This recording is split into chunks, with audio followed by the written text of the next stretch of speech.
Vijayawada university మంచి భవిష్యత్తు కోసం తెలుగు విద్యార్థులు ఇష్టపడే university. Call 9059052378 9059052379. Welcome to I dream. Kashmir లాంటి ఘటన మరొకసారి జరగకుండా ఉండాలంటే ఆర్మీ ఏం చేయాలి, పోలీసులు ఏం చేయాలి, ప్రభుత్వం ఏం చేయాలి, అన్నిటికన్నా ముఖ్యం ప్రజలు ఏం చేయాలి? ఇది అంశంపై మనతో మాట్లాడడానికి రిటైర్డ్ కల్నల్ వెలిచేటి వెంకటేశ్వర గారు ప్రస్తుతం అంత లైన్ లో ఉన్నారు. ఆయన అడిగి, నేను జరిగిన ఘటన మరోసారి రిపీట్ కాకుండా ఉంచాలి, ఆర్మీ ఫెయిల్యూర్ అనిపిస్తుందా, లేదా పాకిస్తాన్ కావాలని మన టూరిజం మీద దెబ్బ కొట్టి ఆర్థికంగా మన అనగదొక్కాలని చూస్తుందా అనే విషయాన్ని సార్ అడిగిస్తాం. సార్ నమస్తే అండి. నమస్తే అండి. కాశ్మీర్ లో చాలా కాలం పనిచేశారు మీరు.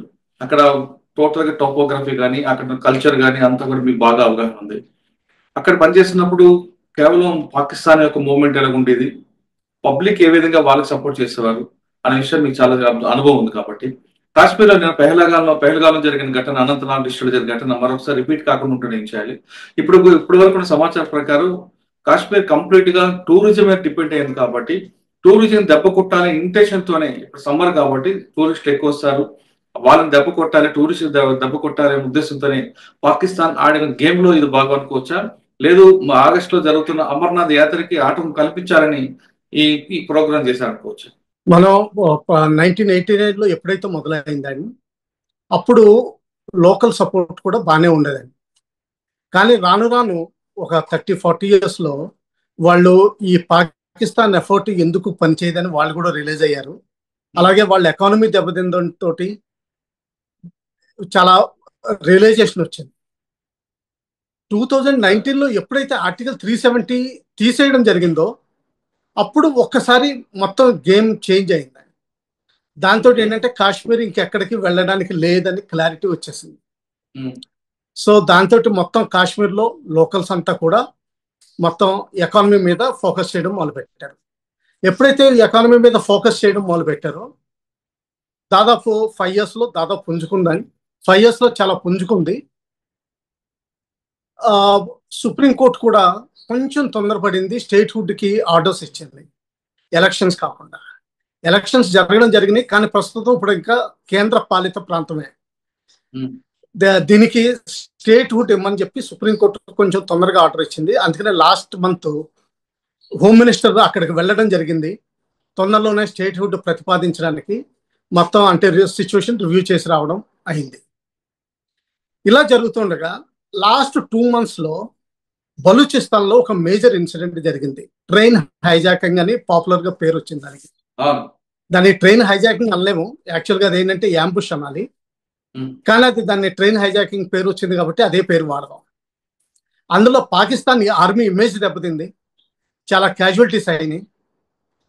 తర్వాత బిఎల్ఏకి ఒక్కసారి పేరు వచ్చింది, వాళ్ళ మూమెంటమ్ బాగా పెరిగింది.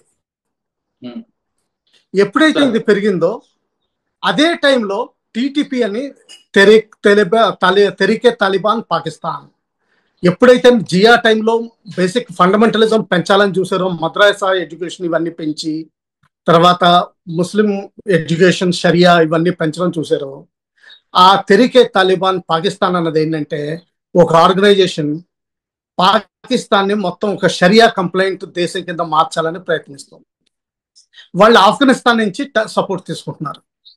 వాళ్ళ అటాక్స్ కూడా బోర్డర్ ఏరియాస్ లో చాలా పెరిగినాయి. దీంతో పాటు ఇంటర్నల్ గా Imran Khan majority party government form చేయలేదు, మైనారిటీ పార్టీని ఫోర్సిబుల్ గా గవర్నమెంట్ ఫామ్ చేయించారు. ఆ ప్రెషర్ పెరుగుతోంది. ఎకానమీ ప్రెషర్, దాదాపు IMF లోన్ రిఫ్యూజ్ చేయడం జరిగింది, లాస్ట్ మినిట్ లో బెయిల్అవుట్ చేయడం జరిగింది తప్పితే కానీ ఎక్కడి నుంచి లోన్స్ రావడం మానేసి. చైనా కూడా ఎప్పుడైతే వాళ్ళ కారిడార్ ఫెయిల్ అయిపోతుందో వాళ్ళ లోన్స్ తగ్గిపోయినాయి. అమెరికా సపోర్ట్ తగ్గింది. ఎస్పెషల్లీ లాస్ట్ 4 months లో ట్రంప్ పవర్లోకి రాగానే పాకిస్తాన్కి కొంచెం ఇంపాక్ట్ జరిగింది. దీనివల్ల 15 days బ్యాక్ని ఎప్పుడైతే Pak NRIs, non resident Indians కాదు, నాన్ రెసిడెంట్ పాకిస్తానీస్ అనుకోండి, వాళ్ళ కాంక్లేవ్ జరిగిందో పాకిస్తాన్ ఆర్మీ చీఫ్కి ఒక మంచి అవకాశం దొరికింది తన national policy first time announce చేయడానికి. అందులో క్లియర్ కట్గా డెస్పాండెన్సీ కనిపించింది. అంటే ఏంటంటే పాకిస్తాన్ నా చేతుల్లోంచి బయటకు వెళ్ళిపోతుంది, Balochistan TTP economy, political pressure, majority party జైల్లో ఉండడం, ఇవన్నీ కూడా ప్రెషర్ తెలిసింది. ఆ ప్రెషర్లో ఆయన ఏంటంటే బ్యాక్ టు ద బేసిక్స్కి వెళ్ళాడు. పాకిస్తాన్ ఆర్మీ ఎలా సర్వైవ్ అవ్వాలనేది. పాకిస్తాన్ ఆర్మీ సర్వైవల్కి ఓటే బేసిక్. ఏంటంటే హిందూ ముస్లిం రెండు తెగలు వేరువేరుగా ఉండాలి. పాకిస్తాన్ ఫామ్ అయింది. ఆ పాకిస్తాన్ని ప్రొటెక్ట్ చేయగలిగిన ఏజెన్సీ ఒక్కటే పాకిస్తాన్ ఆర్మీ. అది స్పష్టంగా చేయడం జరిగింది. అలాగే బలూచిస్తాన్ మీద విరుచుపడ్డారు. కేవలం 1500 మంది ఆయన టెర్రరిస్టులు అన్న వర్డ్ వాడాడు. మేమేమో ఇన్సర్జెన్స్ అన్న వర్డ్ వాడుతున్నాం. ఇన్సర్జెన్స్ అంటే ఏంటంటే ఇండిపెండెన్స్ కావాలంటున్నారు అంతే, టెర్రరిస్టులు కాదు వాళ్ళు. వాళ్ళు ఏం చేయగలరు అంటే కొంచెం పేరు పెట్టలేదు కానీ ఇండియాకి హింట్ ఇచ్చింది జరిగింది. ఎప్పుడైతే ఈ బలూచిస్తాన్లో ట్రైన్ హైజాక్ అయిందో అప్పుడే మా అంచనా ప్రకారం 14 రోజుల్లో ISI ఏదోటి మేజర్ ఇన్సిడెంట్ జరుగుతుందని చెప్పి మేము గ్రహించగలిగాము. పాత ఎక్స్పీరియన్స్ ఉన్నవాళ్ళు దాదాపు 23-24లోనే 23-24 మార్చ్ ఆ టైంలో మీరు ఇన్సిడెంట్స్ చూస్తే జమ్మూ కాశ్మీర్ కఠువా ప్రాంతంలో ఇన్ఫిల్ట్రేషన్ జరిగినట్టు వార్తలు వచ్చినాయి. 2-3 టెర్రరిస్టులను చంపడం కూడా జరిగింది. జమ్మూ కాశ్మీర్ పోలీసులు కానీ పారామిలిటరీ ఫోర్సెస్ కానీ ఆర్మీ కానీ 5 వరకు క్యాజువాలిటీస్ కూడా అవడం జరిగింది. కానీ అందులో 2-3 చావడంతో మిగతా గ్రూప్ అంతా లోపలికి డిస్పర్స్ అయిపోయినట్టు క్లియర్ కట్ అంచనా వస్తాం. ఈ క్లియర్ కట్ అంచనా వచ్చిన ఈ గ్రూప్స్ ఏంటంటే ఎక్కడికి వెళ్ళాయో తెలియలేదు చాలాసేపటి వరకు. ఈ బహుశా దోడ ఈ ఏరియా నుంచి తీసుకుని వాళ్ళు పెహల్గాం ఏరియా చేరుకున్నారు.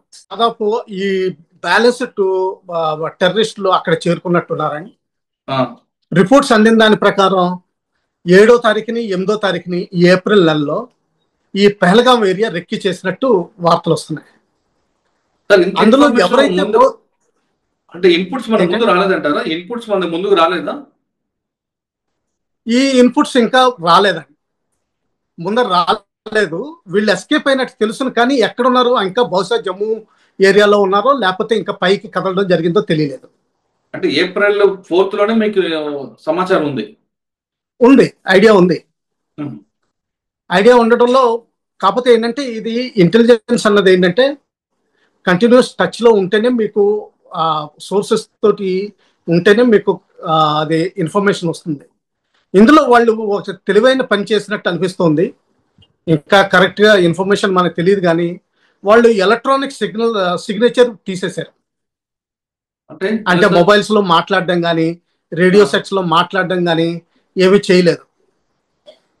వాళ్ళకి సపోర్ట్ ఇచ్చేవాళ్ళు కూడా మొబైల్స్ లో ఎక్కడ మాట్లాడడం జరగలేదు. లేకపోతే ఎక్కడో దుక్కుని ఎలక్ట్రానిక్ సిగ్నేచర్ జనరేట్ అయ్యి ఉండేది. ఆ ఎలక్ట్రానిక్ సిగ్నేచర్ లేకపోవడం వల్ల కేవలం హ్యూమన్ ఇంట్ వల్ల ఆధారపడాల్సి వచ్చేది. ఆ హ్యూమన్ ఇంట్ చాలా తక్కువ, ఎందుకంటే వాళ్ళకి ట్రస్టెడ్ సోర్సెస్ ఎప్పటి నుంచో పాతకాలం నుంచి 30 ఏళ్ళ నుంచి కల్టివేట్ చేసిన సోర్సెస్ ఇంకా యాక్టివ్గానే ఉన్నారు. ఒక ముస్లిం హార్స్ బాయ్ని కూడా చంపడం జరిగింది ఇందులో. బహుశా ఉద్దేశం ఏంటంటే నేను అనుకోవడం ఏంటంటే అతను అంతకుముందు రెక్కీలో కానీ వీళ్ళని చూసుండొచ్చు, లేకపోతే హెల్ప్ కూడా చేసి ఉండొచ్చు ఇన్అడ్వాంటెడ్లీ తెలియక. జనరల్గా వీళ్ళు ఈ లో లెవెల్ జాబ్స్ లో పనిచేసేవాళ్ళు జనరల్గా ఈ టెర్రరిస్ట్ యాక్టివిటీస్కి అతీతంగానే ఉంటారు. వైష్ణోదేవి అవనండి, పెహల్గాం అవనండి, సోనామార్గ్, గుల్మార్గ్, శ్రీనగర్, దల్ లేక్ ఇదైనా సరే వీళ్ళు టెర్రరిస్ట్ యాక్టివిటీస్ చాలా అతీతంగా ఉంటారు. కానీ ఒక్కసారి తెలియకుండానే ఇన్అడ్వర్టెంట్లీ హెల్ప్ చేసి ఉండొచ్చు ఎప్పుడైతే రెక్కి జరగడమో. అందుకని అతన్ని ఎలిమినేట్ చేసినట్టు మనం అర్థం చేసుకోవచ్చు. అంటే ఒక థియరీ ప్రొపౌండ్ చేయొచ్చు. సార్ ఎప్పుడు సార్ ఎలిమినేట్ చేశారు? నిన్న ఆ 27 చనిపోయిన వాళ్ళలో ఒక ముస్లిం అబ్బాయి కూడా ఉన్నాడు. అతను అక్కడ ఆ ఏరియాలో గుర్రాలు నడిపే మనిషి. ఇది అతన్ని జనరల్గా ఎందుకంటే హిందూస్ అంటే ఎలిమినేట్ చేశారు కానీ ముస్లిమ్స్ ఎందుకు ఎలిమినేట్ చేయాల్సి వచ్చింది అర్థం కాలేదు. ఇది కంజెక్చర్ అనుకోండి. సార్ మీకు సంబంధించిన వ్యక్తులు కొంతమంది ఇప్పుడు ఆల్రెడీ పెహల్గాం వెళ్ళారు కాబట్టి వాళ్ళు చెప్తున్న ఇన్పుట్స్ ఏమున్నాయండి మీకు? అక్కడ సంఘటన ఎలా జరిగింది చెప్తున్నారా మీకు ఏమన్నా? వీళ్ళందరూ టూరిస్టులు అండి, వీళ్ళకి ఐడియా లేదు. ఎక్కడి నుంచో దూరం నుంచి కొంతమంది మనుషులు రావడం చూశారు, యూనిఫామ్ లో రావడం చూశారు. జనరల్ గా యూనిఫామ్స్ లో సివిలియన్స్ కి ప్రాబ్లం ఏమొస్తుందంటే, ముందర ఆర్మీ వాళ్ళ, లేకపోతే బిఎస్ఎఫ్ వాళ్ళ, స్టేట్ పోలీసా, లేకపోతే ఇంకేదైనా సరే ఆర్గనైజేషన్ తెలియదు. వెపన్స్ కూడా దాదాపు అలాగే ఉంటాయి. సివిలియన్స్ కి మామూలు AK-47 దగ్గర, అదే అమెరికన్ ఎం రైఫిల్స్ మీద తేడా పెద్ద తెలియదు. అది ఏంటంటే జెంటల్ గా వాక్ చేస్తూ వస్తుంటే అసలు మీకు తేడానే తెలియదు. సో వాళ్ళలో తప్పు ఏం లేదు. ఈ ఏరియా ఏంటంటే ఇప్పుడు ఎక్కడైతే ఇది జరిగిందో ఇది దాదాపు 5-6 కిలోమీటర్లు పహల్గాం నుంచి దూరంలో ఉంటుంది. అది నియరెస్ట్ మెడోస్. ఇక్కడికి ఏం చేస్తారంటే మనుషులు పొద్దుటి గుర్రాల మీద హోటల్స్ నుంచి, రిసార్ట్స్ నుంచి తీసుకెళ్లి అక్కడ లంచ్ చేయించేసి వెనక్కి తీసుకొస్తారు సాయంకాలం కల్లా. ఆ చుట్టూరు ఫారెస్ట్స్ ఉన్నాయి. ఈ ఏరియాస్ అన్ని పెట్రోలింగ్ కానీ ఆర్మ్డ్ ఫోర్సెస్ కానీ కవర్ చేయడం చాలా కష్టం. ఇది బహుశా అది కనిపెట్టున్నారు, అందుకని చెప్పి ఈ ఏరియా చూస్ చేసుకున్నారు. అలాగే చాలా వరకు కాంప్లసెన్సీ కూడా వచ్చింది. అంటే ఏంటంటే టూరిస్టుల్లో కూడా ఎప్పుడు కొంచెం అలర్ట్ గా ఉండడం మంచిది. సస్పిషియస్ మూవ్మెంట్ కానీ ఏదైనా ఉంటున్నప్పుడు వెంటనే యాజ్ అ టూరిస్ట్ ఈ కెనాట్ డూ ఎనీథింగ్. కాకపోతే ఏంటంటే ఆయన సొంతానికి ప్రొటెక్షన్ తీసుకోగలిగే స్థితిలో ఉండాలి. అది తీసుకోవడం తక్కువ అయినట్టుంది. ఎందుకంటే ఇనీషియల్ వచ్చిన ఫోటోగ్రాఫ్స్ లో చూస్తే ఆ చైర్స్ అవన్నీ ఎక్కడున్నాయో ఆ ప్లింత్ ఏరియాలో చాలా బాడీస్ పడి ఉన్నాయి డిస్టెన్స్ లో, అంటే 20 మీటర్స్ గ్యాప్ లో. అంటే ఏంటంటే వీళ్ళు నడుచుకుంటా వస్తా ఫైరింగ్ చేయడం మొదలు పెట్టారు. అదే కొత్తగా ఫైరింగ్ అయినప్పుడు మీకు డౌట్ రాదు ఇదేం ఫైరింగ్ అవుతుందో, ఎందుకంటే ఏదో పేలుతుంది అనిపిస్తుంది తప్పితే కానీ ఇదేదో మారణ హోమం జరుగుతుందని అనిపించింది. సో వాళ్ళదేం తప్పు లేదండి. ఎప్పుడైతే యూనిఫామ్ అదే వాళ్ళు ఐ కార్డ్స్ ఇవన్నీ చెక్ చేయడం మొదలు పెట్టారో వీళ్ళకి డౌట్ వచ్చి ఉంటుంది. ఫస్ట్ ఐ కార్డ్ చెక్ చేయడంలో ఏమనుకుంటారు, వీళ్ళు ఆర్మీ వాళ్ళు మా టెర్రరిస్టులు మనల్ని చెక్ చేయడానికి వచ్చారేమో. జనరల్ గా ఎక్కడైనా సరే ఎయిర్పోర్ట్ లో కానీ వీళ్ళకి బహుశా చాలా చెక్స్ జరిగి ఉంటాయి. సో దానివల్ల అదే రూపంలో వెళ్తారు తప్పితే కానీ వీళ్ళు టెర్రరిస్టులు మనల్ని ఎలిమినేట్ చేయడానికి చెక్ చేస్తున్నారు అని అనుకునే సంభావన తక్కువే. వాళ్ళకి మనం ఆ గౌరవం ఇవ్వాల్సి ఉంటుంది. ఎప్పుడైతే ఇది జరిగిందో ఇంకా వాళ్ళకి తెలిసింది, ఇప్పుడు ఎవాక్యుయేషన్ జరగడం మొదలుపెట్టింది. ఇంకా దాని తర్వాత తెలిసింది అందరికీ కహాని ఒకటే. ఈ టీము 4 నేను అనుకోవడం అంటే నా అంచనా ప్రకారం ఏంటంటే వీళ్ళకి సపోర్ట్ గా బ్యాక్గ్రౌండ్ లో ఎక్కడ కొంచెం కొండ మీద ఇంకొకళ్ళు ఇద్దరన్నా నుంచుని ఉండి ఉంటారు వెపన్స్ తోటి, ఒకళ్ళు వాళ్ళని రిట్రీవ్ చేయడానికి సపోర్ట్ లో. బై ఎనీ ఛాన్స్ ఎవరైనా సరే ఆర్మీ వాళ్ళు ఇక్కడ ఉండి లేకపోతే ఎవరైనా సరే వెపన్స్ తోటి ఉండి ఒకళ్ళిద్దరిని షూట్ చేసినా కానీ వాళ్ళ బాడీస్ ని కానీ ఇంజర్డ్ టెర్రరిస్టులు కానీ వెనక్కి లాక్కునే వెళ్ళే విధంగా వీళ్ళందరూ పాకిస్తాన్ ట్రైన్డ్ క్యాడర్స్ అనిపిస్తున్నారు. ఎందుకంటే ఇండియన్ కాశ్మీరీ టెర్రరిస్టులు ఇంత సీరియస్ గా చేయలేరు పనులు. ఎంతైనా ఇండియన్ స్వభావం ఉంది వాళ్ళలో. ఇదేంటంటే ఇది ఫారెన్ నుంచి, అదే పాకిస్తాన్ నుంచి ఇన్ఫిల్ట్రేటెడ్ గ్రూప్. ఒక ఎన్కౌంటర్ అయినా కానీ మధ్యలో ఎలాగలో తప్పించుకుని ఈ ఏరియాకి చేరుకున్నారు. ఇంకా బహుశా 12-16 మంది వరకు ఉండే అవకాశం ఉంది ఆ ఏరియాలో. కాకపోతే ఏంటంటే ఈ ఏరియాలో ఏంటంటే రిమోట్ విలేజెస్, రోడ్ యాక్సెసిబిలిటీ ఉండదు. ఇక్కడ ఇంట్లో ఏం చేస్తారంటే కింద జనరల్ గా వీళ్ళకి పాకలు ఉంటాయి, యానిమల్స్ షీప్ ని వీటిని దాయడానికి. వాటిని కవర్ చేసేస్తే కింద అండర్ గ్రౌండ్ లో భూసొరంగం ఉన్నట్టు బయటికి తెలియదు, బంకర్ లాగా అయిపోతుంది. అది ఏంటంటే ఒక చిన్న 2 feet by 2 feet ఏదో మెట్లెక్కినట్టు చిన్న కవర్ చేసేసి అక్కడ ఏదైనా గడ్డి వేసేస్తే అసలు తెలియదు. లోపల ఒక 5-6 రోజులు కంఫర్టబుల్ గా ఉండొచ్చు. టాయిలెట్ ఫెసిలిటీ తప్పితే కానీ ఇంకేమి డినయబిలిటీ ఉండదు. అక్కడ ఫుడ్ సప్లై అయిపోతుంది. టాయిలెట్ కూడా వాళ్ళకి అలవాటు, ఒక కార్నర్ లో వాళ్ళు టాయిలెట్ కింద మార్చుకోవడానికి. సో హ్యూమన్ ఇంటి వస్తేనే కానీ ఇప్పుడు మనకి నిజంగా ముందరికి ప్రోగ్రెస్ అవ్వడం కష్టం. ఎలక్ట్రానిక్ సిగ్నేచర్ వాళ్ళు అవాయిడ్ చేస్తున్నారు, లేకపోతే ఇప్పటికే ఎలక్ట్రానిక్ సిగ్నేచర్ దొరికి ఉండాల్సింది. ఇంకా టీఆర్ఎఫ్ అంటారు, ఇది బోగస్ ఆర్గనైజేషన్. అసలు టీఆర్ఎఫ్ అన్నది లేనే లేదు. ఇది ఓన్లీ పేపర్ లో ఎగ్జిస్టెన్స్. ఇది కేవలం LET, లష్కరే తోయిబా, ఇంకా అంతకంటే డౌట్ ఏం లేదు. ఎప్పుడైతే ఆర్టికల్ 370 జరిగిందో ఫారిన్ ఇంటర్ఫిరెన్స్ ఉందని చెప్పి రిమూవ్ చేయడానికి ఆ ఎల్ఈటి ట్రూప్స్ వాళ్ళనే లోకల్ గా చూపించడానికి రెసిస్టెన్స్ ఫ్రంట్ అని పేరు పెట్టారు. ట్రైన్ హైజాక్ కి దీనికి లింక్ ఉందంటారా? ఎస్, అప్పటి నుంచి పాకిస్తాన్ యాక్టివ్ అయింది. ఎందుకంటే ఏదో ఒకటి చూపించుకోవాలి, వాళ్ళ ఎగ్జిస్టెన్స్ చూపించుకోవాలి.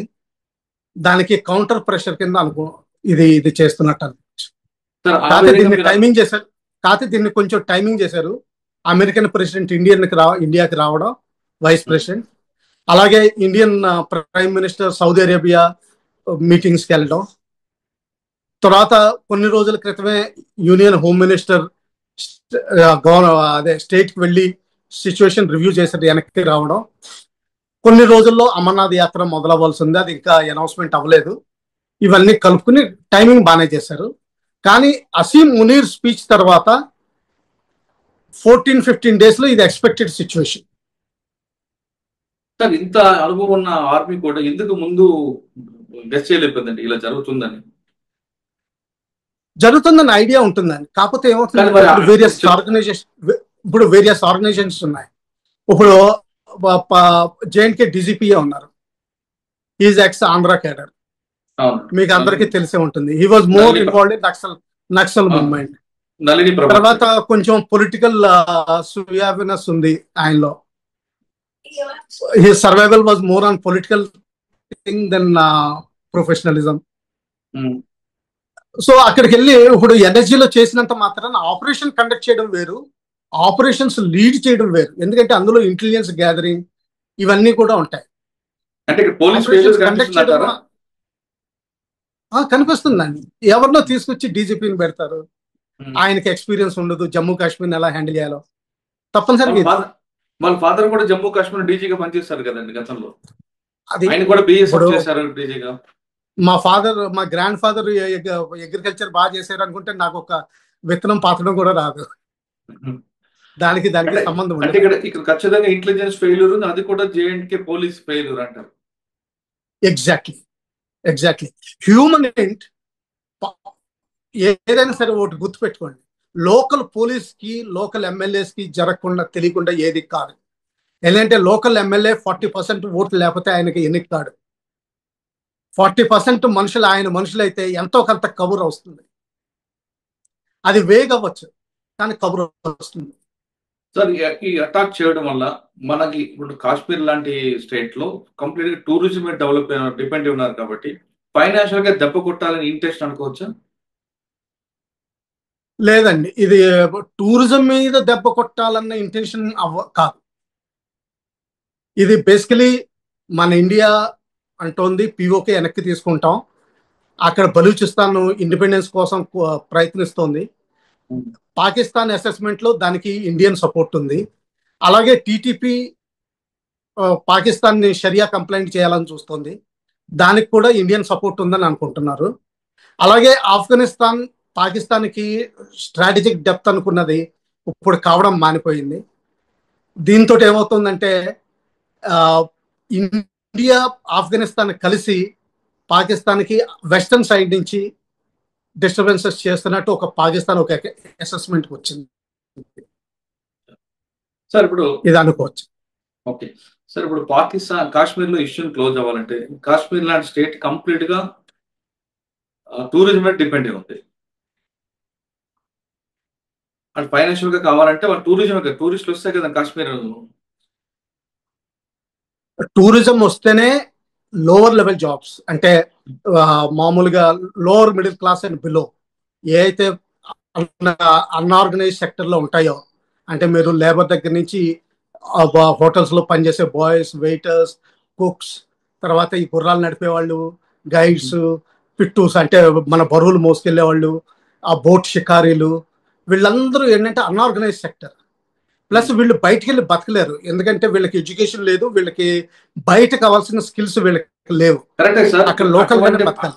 అటువంటి పరిస్థితుల్లో పబ్లిక్ టూరిస్ట్ ఎవరు కూడా కాశ్మీర్ పోవడానికి భయపడతారు కాబట్టి వాళ్ళకి ఫైనాన్షియల్ గా దెబ్బ పడుతుంది. కాబట్టి అక్కడ పబ్లికే ముందుకు వచ్చి చేస్తే అది ఇప్పుడు జరుగుతుందండి. ఇప్పుడు కొత్తగా వస్తున్న మీడియా రిపోర్ట్ల ప్రకారం కాశ్మీర్ వ్యాలీ కూడా ఇంక్లూడింగ్ ముఫ్తీ లాంటి రాజకీయ నాయకులు కూడా వాళ్ళు కండెమ్ చేస్తున్నారు ఇటువంటి ఇటువంటి అటాక్స్. అంతకుముందు అంత ఇంటెన్సిటీ కనిపించేది కాదు. అంటే అంతకుముందు కూడా పేరుని కండెమ్ చేసేవారు, కానీ ఆ ఇంటెన్సిటీ ఆఫ్ థాట్ కనిపించేది కాదు. అది ప్రస్తుతం కనిపిస్తుంది. ఎందుకంటే ఎప్పుడైతే టూరిజం పెరిగిందో, తర్వాత రైల్ కనెక్టివిటీ ఒకటి పెరుగుతోంది. అంటే డైరెక్ట్ వందే భారత్ ట్రైన్ కేవలం కాట్రాలో సెక్యూరిటీ రీజన్స్ వల్ల చేంజ్ ఓవర్ ఉంది, కానీ ఢిల్లీ నుంచి మీరు బారాముల్లా వరకు మీరు వందే భారత్లో వెళ్ళిపోవచ్చు ఇంకొన్ని రోజుల్లో. ఆ తర్వాత ఎయిర్ కనెక్టివిటీ కూడా పెరుగుతోంది, రోడ్స్ కూడా బాగా పెరిగిపోయినాయి. అంతకుముందు కంటే 2.5 hours డిస్టెన్స్ తగ్గిపోయిందండి. అంతకుముందు శ్రీనగర్ నుంచి ఓ రోజు వస్తే జమ్మూలో ఆగాల్సి వచ్చేది ఏదైనా పని మీద. ఇప్పుడు పొద్దున్న బయలుదేరి 9 వచ్చి పని చూసుకుని తిరిగి 4 బయలుదేరితే సాయంకాలం డిన్నర్కి ఇంటికి వెళ్ళిపోవచ్చు కంఫర్టబుల్ గా. అలాగే అంతకుముందు Jammu summer capital, winter capital కింద వాడేవారు. ఇప్పుడు అది క్లోజ్ అయిపోయిందండి. ఓన్లీ శ్రీనగర్ క్యాపిటల్ కింద ఉండడంతో పరిపాలన కూడా కొంచెం పెర్ఫార్మెన్స్ ఇంప్రూవ్ అవుతుంది. సో అన్ని విధాలుగా ప్రోగ్రెసివ్ గా ఉంది. తర్వాత there is a stable government national conference ఆధ్వర్యంలో. నేషనల్ కాన్ఫరెన్స్ ఎటువంటి పొలిటికల్ ఏజెన్సీ అంటే న్యూట్రాలిటీ ఫర్ ఆల్, ఎక్స్ట్రీమిజం ఉండదు వాళ్ళల్లో. ఏంటంటే వాళ్ళు మోర్ పొలిటికల్ ఓరియంటెడ్. అంటే winnowing elections is more important. మిగతా వాళ్ళకి కొంచెం ఐడియాలజీ ఎక్కువ ఉండొచ్చు కానీ. సో దానివల్ల చాలా స్టేబుల్ గవర్నమెంట్ ఒకటి వచ్చింది. So it is in a way everything is good happening for Kashmir. కానీ అన్ఫార్చునేట్లీ ఇటువంటి ఇన్సిడెంట్ ఏంటంటే నా ఇండియాకి ఒక ప్రాబ్లం వస్తుంది. దీనికి రెస్పాన్స్ ఎలా ఇవ్వాలి? వాళ్ళు టెర్రరిస్ట్ క్యాంపులు అయితే ఖాళీ చేసి ఉంటారు, పిఓకని మనం వెనక్కి తీసుకుంటామని చెప్తున్నాం. ఇది ఆపర్చున్ మూవ్మెంటా? అలాగే Pakistan de facto ruler chief of army staff Asim Munir ఏంటంటే బ్యాక్గ్రౌండ్ చూస్తే ఏంటంటే షార్ట్ సర్వీస్ ఆఫీసర్. అంటే ఏంటంటే రెగ్యులర్ గా ఆర్మీలో జాయిన్ అయిన మనిషి కాదు. ఎప్పుడైతే ఉద్యోగం బయట దొరకలేదో అప్పుడు ఆర్మీకి వచ్చాడు. వీళ్ళ సైకాలజీ కొంచెం వేరుగా ఉంటుందండి. వాళ్ళకి ఏంటంటే రెగ్యులర్ గా వచ్చిన వాళ్ళకి ఏంటంటే కొంచెం అదొక పెద్దరికం ఉంటుంది, మెచ్యూరిటీ వాల్యూ ఎక్కువ ఉంటుంది. ఇలాగ వచ్చిన వాళ్ళకి ఏంటంటే డబ్బులు సంపాదించడం, పేరు సంపాదించుకోవడం వాల్యూ ఎక్కువ ఉంటుంది. వీళ్ళకి ఏంటంటే తర్వాత ఇంకోటి ఏంటంటే వాళ్ళ మదర్ ఫాదర్ కూడా మద్రసా ఎడ్యుకేషన్ లేకపోతే మౌల్వీస్ లో తోటి ఇన్వాల్వ్మెంట్ ఉంది. ఆయన కళ్ళల కింద స్టడీ లీవ్ తీసుకుని ఖురాన్ తీసుకుని హఫీజ్ అయ్యాడు. అంటే ఎంత అంటే రిలీజియస్ బ్యాక్గ్రౌండ్ లోంచి, అంటే జియా టైంలో ఫండమెంటలిజం ఏదైతే పెరిగిందో ఈయన అల్టిమేట్ ప్రోడక్ట్ అనుకోవాలి. సార్ ఫైనల్ గా చెప్పండి, కాశ్మీర్ లో ఇకపై కాల్పులు మోత ఆగిపోవాలంటే ఏం చేయాలి? అంటే ప్రజలు ఏం చేయాలి, పోలీసు ఏం చేయాలి, ఆర్మీ ఏం చేయాలి, ప్రభుత్వం ఏం చేయాలి? ప్రజలు ఏంటంటే ఒక దారిలోకి రావాలండి. ఏంటంటే మనం ఎట్టి పరిస్థితుల్లోనూ టెర్రరిజం కి హెల్ప్ చేయకూడదు. ఏమాత్రం కబురు వచ్చినా, అంటే మీ ఇంటికి 500 మీటర్ల దూరంలో ఏదో సస్పిషియస్ మూవ్మెంట్ జరిగింది అన్న కబురు ఇస్తే చాలు, మిగతా బ్లాక్స్ బిల్డ్ అయిపోతాయి. అటువంటిది కానీ అదే పరిస్థితిలో కాదు సార్, మీరు అన్నట్లుగా సస్పెక్ట్స్ ఎవరున్నా సార్ పోలీస్కి ఇన్ఫర్మేషన్ ఇవ్వాలంటున్నారు. కానీ వాళ్ళు సడన్ గా ఇంట్లోకి వచ్చి మా పిల్లల్ని మా కుటుంబాన్ని బెదిరిస్తే మరి ఎవరు చెప్పాలి? అప్పుడు లాస్ట్ టైం కూడా ఒకసారి మీ దాంట్లో కవర్ చేశాను. ఒక ఓల్డ్ లేడీ బయట గుండం పెట్టేసి మాకు వచ్చి వెంటనే చెప్పింది. అవునండి, ధైర్యం చేసే వాళ్ళు ఎవరు లేరు కదా. అది మీకు గుర్తుందో లేదో? ఉంది. అటువంటి సెంటిమెంట్ కావాలండి. అటువంటి ఆ సెంటిమెంట్ వచ్చిన రోజుని టెర్రరిజం ఎందుకు పనిచేయలేదు? కొంచెం పెరగాలండి, వాళ్ళ పాపులేషన్ ఇంకొంచెం పెరగాలి. ఓకే, కానీ పోలీసులు ఏం చేయాలి, ప్రభుత్వం ఏం చేయాలండి? పోలీసులు ఏంటంటే ఫస్ట్ థింగ్ ఏంటంటే లోకల్ గా ఉన్న పొలిటికల్ ఇంటర్ఫిరెన్స్ వదిలేసి, పొలిటికల్ లాయర్స్ ఇంటర్ఫిరెన్స్ ఎక్కువ ఉందండి అక్కడ. Lawyers especially pro militant groups ఉంటారు, వాళ్ళు మోస్ట్ ఎడ్యుకేటెడ్, మోస్ట్ ఇన్ఫ్లుయెన్షియల్. వీళ్ళు తర్వాత ఈ పోలీసులు వదిలేసి మామూలుగా ఏమాత్రం ఇన్ఫర్మేషన్ వచ్చినా కానీ, మొన్న ఈ మధ్యన డెమాన్స్ట్రేషన్ అయింది కాశ్మీర్లో, అదే వ్యాలీలో కట్వా ఏరియాలో. ఎప్పుడైతే 5 పోలీసులు చనిపోవడం జరిగిందో, అంటే పోలీసుల దగ్గర నుంచి కూడా రెస్పాన్స్ బాగా పెరగడం మొదలెట్టారు. ఇటువంటిది ఇంకా పెరగాలని. గవర్నమెంట్ అంటారా, ఒక్కోసారి గవర్నమెంట్ దాంట్లో కూడా కొన్ని లోపాలు ఉన్నాయి. ఏదైనా చిన్న సక్సెస్ అయింది అనుకోండి, మనం కొంచెం మరీ ఎక్కువ అడ్వర్టైజ్ చేసుకుంటాం. ఆ అడ్వర్టైజ్మెంట్ చేసుకోకుండా చాప కింద నీరులా వెళ్ళాలి, రైట్, ఇది బాగుంది. సైలెంట్ వర్క్ చేయాలి. ఏంటంటే కొంచెం మరీ డప్పు కొట్టుకోవడం మంచిది కాదు. ఆర్మీ ప్రాబ్లం ఏంటంటే, ఎప్పుడైతే ఆర్మీ డిప్లాయ్మెంట్ ఎక్కువ అవుతుందో, ఈ మీడియా కూడా వోక్స్ ఉన్నారు కదా, వీళ్ళందరూ ఆర్మీ డిప్లాయ్మెంట్ ఎక్కువైపోయింది, 1 మిలియన్ ఆర్మీ కాశ్మీర్లో ఉంది, మమ్మల్ని హ్యూమన్ రైట్స్ వయలేషన్ చేస్తున్నారు, చెకింగ్ చేస్తున్నారు, ఇవన్నీ మొదలెడతారు. సో ఆర్మీ ఏంటంటే వెనకాలే ఉండాలి, కేవలం బోర్డర్ చూసుకుంటూ ఉండాలి, వాళ్ళ ఇన్ఫిల్ట్రేషన్ ఆఫ్ చేయడానికి తయారుగా ఉండాలి, ఎమర్జెన్సీలో రెడీగా ఉండాలి ఆపరేషన్స్. అంతే. అంటే ఈ 4 ఏజెన్సీలు కరెక్ట్ పనిచేస్తే కాశ్మీర్ లో సొల్యూషన్ దొరుకుతుంది అంట. సొల్యూషన్ దొరుకుతుంది, కానీ పాకిస్తాన్ కూడా ఒక తీవ్రమైన జవాబు చెప్పాలి, లేకపోతే వాళ్ళు మానరు. అంటే సర్జికల్ స్ట్రైక్ ఉండాలంటారు. సర్జికల్ స్ట్రైక్ అనే కాదండి, సర్జికల్ స్ట్రైక్ ఇప్పుడు టార్గెట్స్ వాళ్ళు డైల్యూట్ చేసేసి ఉంటారు. ఈ పాటికి ఆల్రెడీ రిపోర్ట్స్ వచ్చినాయి, వాళ్ళ ఎయిర్ ఫోర్స్ ఇవంతా యాక్టివ్ అయిపోయినాయి, వాళ్ళ రెడార్స్ ఇవన్నీ యాక్టివ్ చేసుకుని ఉంటారు పాసిబుల్ దీనికి. కరెక్టే సార్. ఇప్పుడు 26 మంది ప్రాణాలకి రిటర్న్ ఉండాలి కదా మన వైపు నుండి. ఏమిటండి, 26 మంది చనిపోయారు మన దగ్గర, 27 మంది. ఆ ప్రాణాలకి మనం ఒకటి వాళ్ళకి రిటర్న్ గిఫ్ట్ ఇవ్వాలి కదా. మనం అలాగా ఆలోచించకూడదండి. 27 ప్రాణాలు, 28 ప్రాణాలు, ఇది లెవెల్ పెరిగింది, ఇది లెవెల్ తక్కువైంది, ఎగ్జాక్ట్లీ ఇదే. అంతకుముందు చేసే చిన్న చిన్న ఆపరేషన్లు ఏంటంటే వాళ్ళు క్యాలిబ్రేట్ చేసి డెలిబరేట్ గా లోగో పెడతారు. ఈ మధ్యలో ఒక ఇన్సిడెంట్ పెద్దదైంది తప్పితే కానీ మిగతా అన్ని క్యాలిబ్రేట్ చేసి లోగో పెడతారు. అసలు ఒక్క డెత్ అయినా కానీ మనం విపరీతమైన యాక్షన్ చూపించాలి. ఈవెన్ 1 సింగిల్ డెత్ కూడా, అది కాశ్మీర్ ముస్లిం కూడా అవ్వచ్చు, అప్పుడు కూడా మన యాక్షన్ చూపించాలి. అప్పుడే వాళ్ళకి తెలిసి వస్తుంది. కాశ్మీర్ కాపాడుకోవాలంటే కేవలం ప్రజలే కాదు, ప్రభుత్వాలు, మీడియా, రాజకీయ నాయకులు, పోలీసులు, ఆర్మీ అన్ని రంగాల వారు సహకరిస్తే కాశ్మీర్ తన సమస్యకి శాశ్వత పరిష్కారం దొరుకుతుందంటారు మాజీ ఆర్మీ ఆఫీసర్. ఆయన చెప్తున్నట్లుగా పబ్లిసిటీ తక్కువ ఉండాలి, పనితీరు ఎక్కువ ఉండాలి, చాప కింద నీరులా ప్రభుత్వం పనిచేయాలి, అంతేగాని ప్రచారం ఎక్కువ ఉంటే ఇటువంటి పరిస్థితులు వస్తాయంటారు. ముఖ్యంగా కాశ్మీర్ని కాపాడాలంటే కాశ్మీర్ ప్రజలైతే ముందుకు రావాలంటారు పిలిచేటి వెంకటేశ్వర గారు.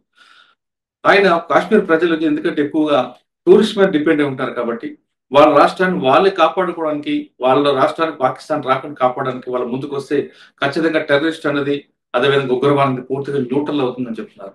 ఇంకోవైపు జమ్మూ కాశ్మీర్ పోలీసుల యొక్క నిర్లక్ష్యం, వాళ్ళ ఇంటెలిజెన్స్ ఫెయిల్యూర్ చాలా స్పష్టంగా ఉంది. ఇప్పటికైనా సరే గతంలో పోలీసు రైల్వే దీంట్లో ఎక్కడైతే ఇష్యూ జరిగిందో అప్పుడే మన ఆర్మీ కానీ వెంటనే అలర్ట్ అయి ఉంటే ఇటువంటి ఇష్యూలు జరగవు. కానీ ఇప్పుడుతో కేవలం పెహల్గాంతో ఇష్యూ కాకుండా ఇకపై కూడా జరగచ్చంటూ ఒక హెచ్చరిక జారీ చేస్తున్నారు. ఇకపై జరగకుండా ఉండాలంటే ఖచ్చితంగా ఆర్మీ ఇప్పటికైనా అలర్ట్ అవ్వాలి, ప్రజల సహకారం తీసుకోవాలి, మీడియా కూడా సమన్వయం పాటించి ఎప్పటికప్పుడు విషయాలు తక్కువ చేయాలి. కానీ 26 మంది చనిపోతే ఒకలాగా, ఒకరు చనిపోతే ఒకలా కాకుండా ఒక ప్రాణం కోల్పోయినా మన యాక్షన్ చాలా సీరియస్ ఉంటే ఖచ్చితంగా రాబోయే రోజుల్లో కాశ్మీర్ ఇష్యూ శాశ్వత పరిష్కారం దొరుకుతుందంటూ పిలిచేటి వెంకటేశ్వర గారు చెప్తున్నారు. ఇది కాశ్మీర్ ఇష్యూపై వెంకటేశ్వర గారితో ఎక్స్క్లూజివ్ ఇంటర్వ్యూ. వచ్చే ఇష్యూలో మళ్ళీ కలుద్దాం. అంతవరకు నమస్తే. Thank you sir, thank you very much అండి. మీరు అన్నట్లుగా మీ ఎక్స్పీరియన్స్ కూడా ఆర్మీకి ఇస్తే ఇది శాశ్వత పరిష్కారం దొరుకుతుందని మనం భావిద్దాం. Thanks sir.